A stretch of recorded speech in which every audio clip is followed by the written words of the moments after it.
하면서 인사합시다. Why Thanksgiving? 눈이 온 추수감사절, 흔치 않은 날인 것 같아요. 그래서 어떤 분은 Why Thanksgiving이 아니라 Why Thanksgiving? 이게 그렇죠? 왜 추수감사절이야 오늘이? 그런 질문을 던질지 모르겠어요. 여러분 이런 말 들어보셨습니까? 불평이 불행해지는 연습이라면 감사는 행복해지는 연습이다. 그런 말이 있어요. 외우실 수 있겠어요? 다시요. 불평이 불행해지는 연습이라면 감사는 행복해지는 연습. 오늘은 추수감사절. 여러분 좀 불평이 있더라도 불평을 연습하셔서 불행해지지 마시고 우리 감사를 연습하셔서 행복한 저와 여러분이 될 수 있기를 바랍니다. 자꾸 불평과 원망을 연습하면 불행이 온다, 그런 말이죠. 반면에 자꾸 감사 연습을 하면 행복이 온다는 거예요. 오늘 한번 연습을 한번 하겠습니다. 우리 옆 사람 나한테 해준 게 있는지 없는지 모르겠지만 자, 옆 사람을 한번 보면서 참 감사합니다 한번 해볼까요?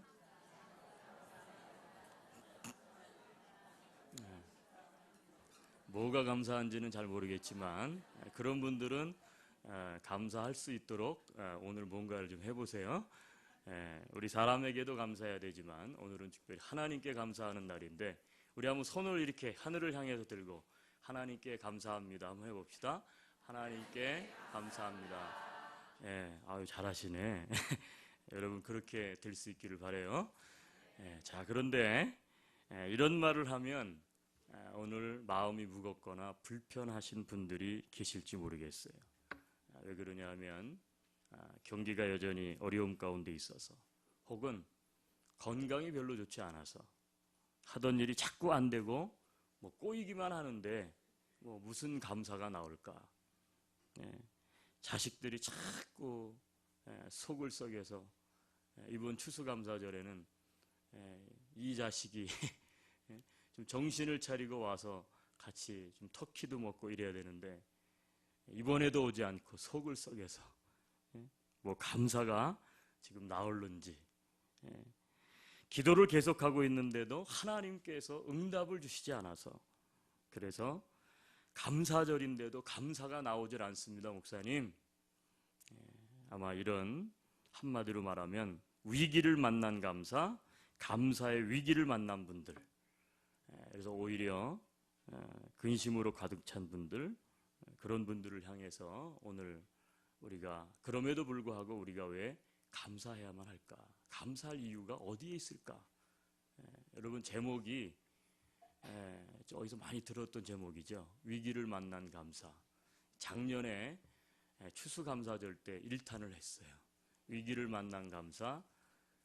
죽음을 물 앞에 두고서도 하나님 앞에 죽을 수도 있는데 다니엘이 하루 3번 하나님의 성전을 향해서 목숨을 걸고 감사 기도를 했더니 하나님께서 감사의 능력을 그에게 베푸셨다.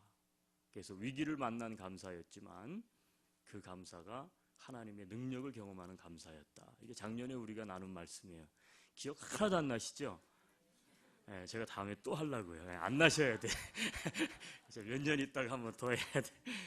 오늘은 작년에 이어서 시리즈 설교예요. 위기를 만난 감사 2번째 시간입니다. 다시 말씀드린다면 오히려 근심이 가득 찬 분들이 이 자리에 계시다면 그런 분들을 향해서 그럼에도 불구하고 우리가 왜 감사해야 할까? 감사할 이유가 어디에 있는지 오늘 본문을 중심으로 해서 말씀을 좀 나누겠습니다. 여러분 예수 그리스도의 죽으심과 부활, 이것은요 우리 믿는 자들의 믿음의 근거입니다. 예수 그리스도의 죽으심과 부활이 없다면 우리의 믿음은 아무것도 아니에요. 여러분 예수 그리스도의 죽으심과 부활이 믿음의 근거인 동시에 복음의 핵심입니다. 고린도서에 읽어보면 복음이 뭐냐? 복음은 예수 그리스도께서 우리 죄를 위해서 십자가에서 죽으셨다가 3일 만에 다시 부활한 것이다. 이게 복음의 핵심이라 그랬어요.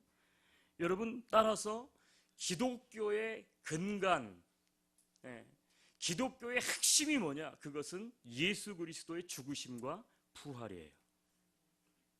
여러분은 예수 그리스도의 죽으심과 부활을 믿으십니까?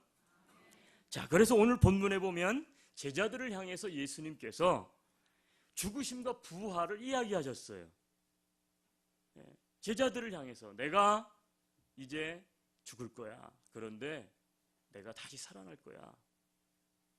여러분, 그런데 제자들은요, 그 말씀을 듣고 우리 23절에 보면 어떻게 표현되고 있느냐 하면 매우 근심하였더라 이렇게 기록하고 있어요. 근심했다는 거예요. 아니, 진리 중에 진리고 믿음의 근거고 복음의 핵심이고 기독교의 근간을 이루는 이 핵심적인 예수님께서 어떻게 보면 이 땅에 오신 이유가 거기에 있는데 그 진리 중에 진리인 그리스도의 죽으심과 부활을 듣고 왜 예수님의 제자들은 매우 근심하였을까요? 여러분, 죽으심과 부활에 대한 말씀은요, 사실 오늘 이곳에 처음 말씀하신 것이 아니에요. 17장에서. 이 두 번째예요. 첫 번째는 16장인데 여러분 성경을 한번 다 여세요. 자, 우리는 17장을 봤는데 16장을 한번 가보시면 자, 21절 자, 거기를 펴놓으시고 한번 말씀을 봅시다. 마태복음 바로 우리가 읽은 17장 전에 16장 21절에는 예수님께서 이하해 보시면 내가 죽을 거야. 그런데 내가 다시 살아날 거야. 부활할 거야 라는 말씀을 하셨어요. 이게 첫 번째 말씀하신 거예요. 그런데 21절 전에 보면 21절 이전에 보면 우리가 너무나 잘 알고 있는 아주 중요한 사건이 하나 나와요. 그게 뭐냐면 예수님이 제자들을 향해서 질문을 던지셨어요. 사람들이 나를 누구라 하느냐? 그랬더니 사람들이 예수님을 향해서 세례 요한이라고 합니다. 엘리야라고 합니다. 선지자 중에 하나라고 하는데요. 그래? 그거 다 틀린 거죠. 예수님은 세례 요한이 아닙니다. 엘리야가 아닙니다. 단순히 능력만 행하는 분이 아니죠. 선지자 중에 하나가 아니죠. 예수 그리스도는 그리스도세요. 메시아예요. 그렇죠? 그러니까 예수님께서 그래? 그러면 너희는 나를 누구라 하느냐? 물었어요. 그랬더니 그때 베드로가 너무 뜻밖의 기대하지 않았던 그런 너무 훌륭한 고백을 예수님께 해요. 그 고백이 뭐예요? 주는 그리스도시요 살아계신 하나님의 아들입니다. 이런 고백을 해요. 예수님께서는 너무 놀랐어요. 그래서 이 베드로를 향해서 뭐라 그랬냐면 시몬아 내가 복이 있도다. 너의 이 고백 위에 내 교회를 세울 것이다. 그러면서 음부의 권세가 이기지 못할 것이다. 그렇게 말씀하셨어요. 여러분, 베드로가 예수님을 메시아로 고백했다는 거예요. 그리스도로 고백했다는 거예요.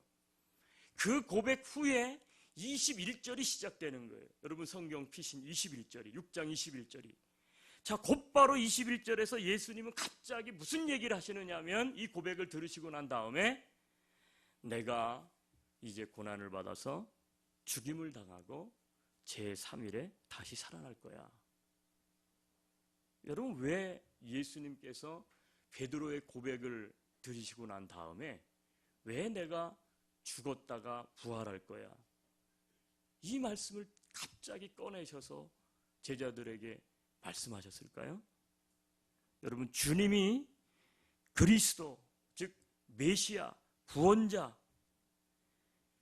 예수 그리스도께서 그리스도시고 예수 그리스도께서 메시아인 이유는요, 모든 인간들의 죄를 대속하기 위해서 예수님께서 십자가에서 죽으실 것이고, 그리고 어떻게 돼요? 그렇지만 죽으시지만 하나님의 아들이시기 때문에 다시 살아날 거예요.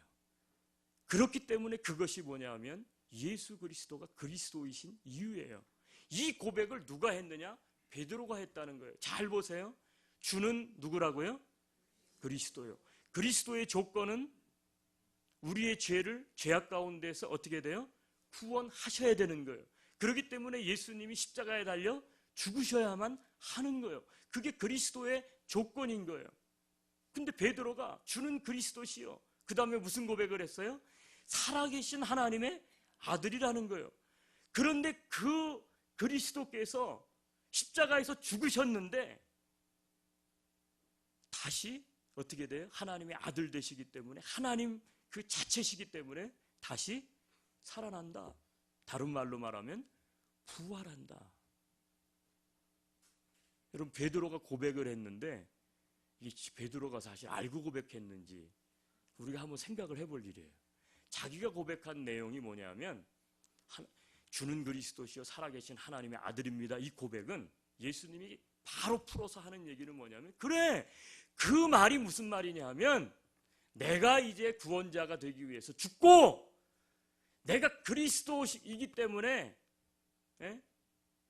내가 살아계신 하나님의 아들이기 때문에 내가 다시 부활할 거야, 이 얘기를 한 거예요. 보충 설명을 한 거죠. 다른 말로 말하면 예수님께서 그리스도이시고 살아계신 아들이시기 때문에 어떤 방법으로 그리스도가 되실 것인지에 대한 방법과 하나님의 계획을 예수님 제자들에게 설명을 한 거예요. 그러면 그 고백을 했던 베드로가 이 말을 들었을 때, 그렇군요, 우리는 알지 못했지만 어떻게 해야 돼요? 야, 하나님의 계획은 참 오묘하네요, 이렇게 반응을 했어야 마땅해요. 그런데 여러분, 성경을 읽어보세요. 어떻게 반응을 했죠? 베드로가 어떻게 그렇게 하래요? 아니요. 뭐라고 반응했어요? 제 얼굴에 성경이 쓰여 있는 건 아니죠? 성경을 펴시고 한번 보세요. 말씀 속에 뭐라 그랬다고요? 그리 마옵소서. 그 다음에요? 그렇게 하지 마세요. 이 일이 결단코 주님께 일어나지 않을 것입니다.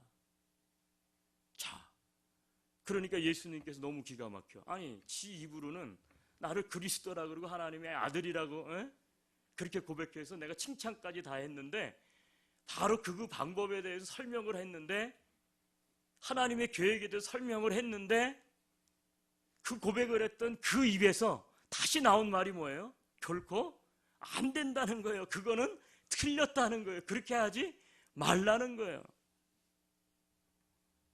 네.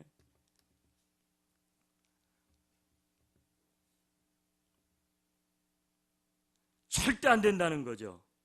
자기의 고백과는 정반대의 행동을 하게 된 거예요. 그러니까 예수님께서 그 베드로를 향해서 조금 전에는 이야, 너 참 대단하다, 그렇죠? 그러면서 너 고백 위에, 이 반석 같은 고백 위에 내 교회를 세울 것이고 음부의 권세가 이기지 못할 거야, 그렇게 칭찬을 했는데 정반대 말씀을 하세요. 뭐라 그랬어요? 사탄아, 내 뒤로 물러가라. 사탄 소리를 들었어. 조금 전에는 엄청난 칭찬을 받았는데 이번에는 완전히 저 밑바닥에 들어서는 결코 안 될 치욕적인 예수님의 표현이, 사탄아, 내 뒤로 물러가라. 사탄 소리를 듣고 말았어요. 여러분, 예수님께서 왜 이렇게 극단적으로 베드로에게 사탄이로까지 지칭하셨을까? 여러분, 무엇이 문제였던 걸까요? 왜 베드로와 제자들은 거듭거듭 주님이 죽으시고 부활하신다고 하자 이토록 반대했던 것일까요? 그리고 오늘 17장에 넘어와서 다시 두 번째로 그 얘기를 했는데 이번에는 반대는 하지 못해. 또 사탄 소리 들을까 봐. 근데 그 다음에 뭐라 그랬어요? 매우 근심하더라. 왜 매우 근심했던 것일까요? 여러분, 그 해답은 6장 23절에 있다고 저는 봅니다. 자, 성경을 한번 이번엔 함께 읽겠습니다. 자, 16장입니다. 죄송합니다. 16장 23절. 자, 한번 같이 읽죠. 시작. 예수께서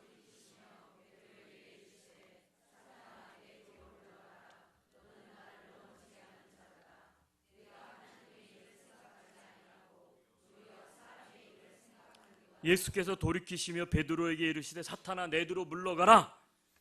자, 여기까지가 설명이 됐어요. 자, 근데 그 뒤에 하신 말씀이 있어요. 굉장히 중요해요.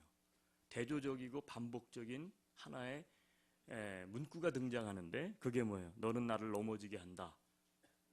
그러면서 뭐라 그랬어요? 네가 하나님의 일을 생각하지 아니하고 도리어 사람의 일을 생각하는도다.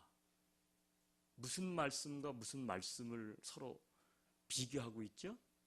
하나님의 일과 사람의 일이라는 거예요. 제자들은 하나님의 일과 사람의 일의 차이를 몰랐어요. 그러니까 어떻게 반대하는 거예요? 안 된다는 거예요. 근심하는 거예요. 여러분 무슨 말입니까? 하나님의 일과 사람의 일을 우리가 좀 더 이해하기 쉽게 번역을 해보면 하나님의 생각과 나의 생각이 다를 수 있다는 거예요. 예? 하나님의 생각과 나의 생각이 다를 수 있어요. 하나님의 방법과 내 방법이 다를 수 있어요. 하나님의 계획과 내 계획이 다를 수 있어요. 베드로는 예수님이 그리스도 되심을 성취하는 방법이 그리고 그 계획이 그 일이 자기가 볼 때는 이건 아니야. 왜 죽어야 돼? 그리고 왜 고통을 받아야 돼? 그러니까 결코 그렇게 하지 마세요. 그렇게 막았던 거예요. 여러분 제자들은 주님이 그리스도가 되시는 죽으심과 부활이라는 방법을 이해하지 못했어요. 이해하지 못했어요. 성경을 읽어보면 마지막까지 예수님이 십자가에 달려 돌아가시고 나서도 부활할 거라 계속 그러셨는데도 제자들은 거의 예수님이 승천하기 전까지는 거의 이것을 이해하지 못했어요. 무엇을 이해하지 못했습니까? 하나님의 계획, 하나님의 생각, 하나님의 뜻, 하나님의 일을 이해하지 못했어요. 그들은 무엇을 생각했던 것일까요? 그들은 어떤 방법을 생각했던 것일까요? 그들은 하나님의 뜻이 어떤 것이라고 그들은 믿고 있었던 것일까요? 중요한 이슈는 뭐냐면 달랐다는 거예요. 하나님의 계획과 제자들의 계획이. 여러분 이게 참 중요한 거예요. 하나님께서 구원을 이루시는 방법이 우리가 다 알고 있는 보편적인 방법으로 우리가 기대했던 방법으로 이루어진 것이 아니라는 거예요. 근데 이게 가장 핵심적인 진리예요. 우린 이걸 믿어요. 그렇다면 우리 삶 속에서 우리도요 그런 생각을 좀 해봐야 되지 않겠어요? 왜 하필이면 죽으심과 부활이냐? 그런 방법이어야 하느냐는 질문보다도 우리들이 어떤 생각을 해봐야 될 것 같아요. 왜 이 방법이어야 되지? 여러분 현재를 살아가고 있는 우리들이 만약 그 현장에 있었다면 우리들도 똑같이 제자들처럼 행동했을 거예요. 우리가 그 자리에 있었다면 우리도 아마 이건 하나님의 계획이고 하나님의 일이었기 때문에 제자들처럼 이해하지 못했을 거예요. 그런데 우리는요 지금 그때를 지나서 한참 지나서 지금 우리는 현재 여기 있어요. 오늘 현재를 살아가. 여러분 그러니까 오늘 현재에서 뒤를 돌아놓고 보니까 예수님께서 구세주가 되시고 그리스도가 되시고 메시아가 되시기 위해서 죽으셨다가 다시 살아나셨다. 여러분 이 하나님의 방법, 이 하나님의 계획이 맞는 것입니까? 틀린 것입니까? 지금 우리가 여기서 보면 틀려요, 맞아요? 맞는 거죠. 당연히 그렇게 하셨어야 돼요. 제자들이 만류했던 것이 틀렸습니까? 맞습니까? 틀렸어요. 예수 그리스도께서 그렇게 하시는 일이 맞는 거예요. 그게 하나님의 계획이었고 하나님의 일이었고 하나님의 방법이었어요. 그러니까 제자들이 매우 근심하더라. 그렇게 하지 않아도 돼요. 반대하지 않았어도 돼요. 왜? 그렇게 하셔야 되는 게 하나님의 계획이고 하나님의 뜻이었으니까. 사랑하는 교회 여러분은, 오늘 추수감사절인데 목사님이 왜 무슨 구원 초청 설교를 하시나? 여러분 지금부터 잘 들으세요. 때로 우리가 인생을 살다 보면 우리가 이해할 수 없는 일들이 참 많아요. 너무 이해할 수 없는 일들이 너무 많아 우리 삶 가운데. 그래서 때로는 하나님조차도 우리는 이해할 수 없을 때가 너무 많아요. 그럴 때는 여러분 지금 여기에서는 도저히 알 수 없는 일들인 것일 때 참 우리는 그런 생각들을 많이 해요. 또 어떤 문제들은요 지금 여기서 우리가 몰라요. 어떤 문제들은 죽어서 주님 앞에 가봐야 이게 그때 그래서 이렇게 이런 일들이 나에게 일어났군요. 그때 그 수수께끼가 풀려질 그런 일들도 있어요. 그런 나중에 시간이 지나서 미래에 가서 뒤를 돌아보면 어떻게 돼요? 알게 될 거예요. 그런데 그때는 이해가 될 줄 알아요. 근데 현재를 살아가는 우리들이 현재 지금 이 시간에는 어떻게 돼요? 이게 이해가 안 돼요. 그렇죠? 우리가 만난 일, 우리가 정말 싸워야 되는 문제들, 장애물들. 여러분 그러나 그때는 이해하게 될 거예요. 그러니까 내 생각, 내 방법을 버리고 하나님의 것을 어떻게 해요? 받아들여야 합니다. 이해할 수 없을 때라도 여러분 우리가 내 것이 틀리다, 내 계획이 틀리다, 하나님의 계획이 맞다, 하나님이 맞다 하고 믿음으로 주님을 계속해서 따라가시기를 바랍니다. 자, 그렇다면 이것하고 감사할 수 있는 이유하고 어떤 관계가 있을까요? 여러분 그렇습니다. 지금 우리는 우리가 만난 삶의 문제들, 장애물들 때문에 하나님을 원망하고 불평하기 쉬워요. 오늘 추수감사절인데 감사절인데 뭔 감사?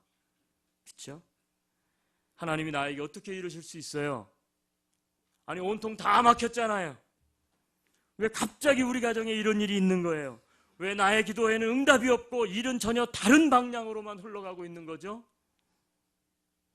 말 그대로 감사절인데도 위기를 만난 감사 대신에 오히려 근심만 가득한, 근심 때문에 막혀버린 감사절을 오늘 우리는 맞이하고 있지는 않습니까? 여러분 우리의 믿음과 기독교의 가장 핵심인 주님의 죽으심과 부활은 하나님의 계획이었고 방법이었으며 하나님의 일이었어요. 그러기에 제자들은 오히려 근심 대신에 순종해야 했고 더 나아가서 와 그렇군요. 우리 죄를 사하실 수 있는 방법은 바로 그것이었군요 하고 어떻게 돼요? 감사했어야 돼. 그런데 하나님의 일, 하나님의 계획, 하나님의 방법을 몰랐던 제자들은 근심에 휩싸여 근심 가운데만 있었습니다. 우리가 현재 바라보고 있는 근심의 문제의 덩어리들, 어쩌면 그 뒷면에는 하나님의 숨겨진 다른 생각, 다른 계획, 다른 방법이 있다고 저는 믿습니다. 성급하게 낙심하지 마세요. 원망하지 마세요. 나에게 지금 일어난 일들, 이것 때문에 내가 원망하고, 그렇죠? 내가 이해할 수 없고, 그래서 감사가 막히고 원망이 나오고, 그렇죠? 근데 하나님이 가지고 계신 계획은 내 계획과 다를 수 있어요. 하나님이 일을 이루어 가시는 방법은 내 방법과 다를 수 있어요. 네? 좋은 일만이 결코 나에게 좋은 건 아니에요. 미래에 가서 지금은 우리가 몰라. 이 나쁜 일에 대해서, 근심에 대해서. 근데 미래에 가서 뒤를 돌아봤을 때, 야, 예수님이 십자가에서 죽으셔야 했구나. 다시 부활하셔야 했구나. 제자들은 예수님이 승천하시고 난 다음에요, 그때 알았어요. 그래갖고 어떻게 해요? 마가의 다락방에 모여서 다시 오실 성령님을 기쁨으로 찬송하며 기다렸다는 거예요. 여러분, 우리도 그럴 수 있어요. 지금 내가 만난 문제, 예? 여러분, 하나님의 때에 하나님의 계획대로 하나님의 방법을 통해서 하나님이 그 일을 이루실 줄로 믿습니다. 왜냐하면 하나님은 선하시고 인자하신 분이기 때문에 그래요. 하나님이 가지고 계신 나를 향한 계획은 선하세요. 지금 내가 볼 때는 무엇선해? 형통도 안 되고 지금 감사가 펑펑 터져서 감사가 막 있어야 내가 하나님 앞에도 감사할 텐데 감사할 수 있는 일은 없고 막 맨날 꼬이고 뭐 이렇게 힘들고 어려운데 무슨 감사? 아니에요. 여러분, 하나님의 생각은 다를 수 있어요. 하나님이 우리를 인도해 가시는 방법은 내가 원하는 그 길이 아닐 수 있다는 거예요.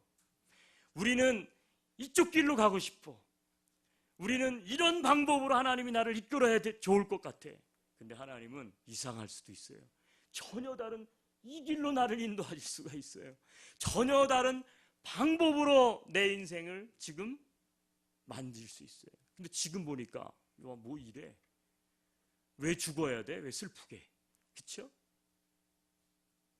왜 이렇게 일이 꼬여? 왜 절망이 이렇게 있어? 여러분, 근데 하나님은 선하신 분이에요. 하나님은 선하게 바꾸실 거예요. 하나님은 인자하신 하나님이에요. 하나님은 은혜로운 하나님, 자유로운 하나님이에요. 그래서 우리가 이 고난의 때를 지나고 나면 아, 그렇구나. 내가 그때 그 문제, 그 뒷면에는 야, 내가 이해하지 못했지만 하나님의 선하시고 인자한 계획이 있었구나. 내 생각하고 달랐네. 방법도 나하고 달랐네. 내가 생각했던 것과 달랐네. 예? 여러분, 다시 말씀드립니다. 하나님의 때 하나님의 계획대로 하나님의 방법을 통해서 하나님이 그 일을 이루실 것입니다. 하나님께 맡깁시다. 여러분, 하나님께 맡기면 근심이 떠나갑니다. 평안합니다. 근데 더 놀라운 건지 뭔지 아세요? 하나님한테 맡기면 감사가 시작될 수 있다는 거예요. 왜 감사가 시작되지 못하죠? 맡기지 못하니까. 그렇죠? 그러니까 그거 붙잡고 뭐 이게 감사, 이게 무슨 감사야 이게. 근데 하나님 앞에 맡기면 하나님의 계획은 다르다. 하나님의 방법은 다르다. 하나님의 뜻은 다른 데 있을 수 있다. 여러분, 그러면요, 맡기면 근심이 떠나가요. 평안해요. 그리고 감사가 시작되는 거예요. 그래서 어려움 속에서도 감사할 수 있는 충분한 이유가 바로 어디에 있어요? 여기에 있는 거예요. 여기에 있어요. 여러분, 다시 말씀드립니다. 기독교의 가장 핵심, 주님의 죽으심과 부활은 우리들의 생각과 우리들의 계획과 달랐습니다. 근데 하나님은 하나님의 계획대로, 하나님의 방법대로 그 일을 이루셨습니다. 통도 여러분 가운데 만난 환난과 근심과 걱정, 그래서 제자들처럼 매우 근심하더라. 추수감사절인데도 겉으로는 뭐 웃고 감사합니다 하지만 속에서는 뭔 너무 감사. 환경이 이런데, 지금 나에게 일어난 일이 이런데, 여러분 그렇다면 생각을 좀 바꿔보세요. 믿음을 좀 바꿔보세요. 하나님이 나를 향해서 다른 계획, 다른 방법 가지고 계십니다. 선하십니다. 은혜를 베푸실 것입니다. 여러분, 그래서 오늘 우리는 하나님 앞에 감사할 수 있는 이유가 있는 줄로 믿습니다. 우리 같이 한번 기도합시다.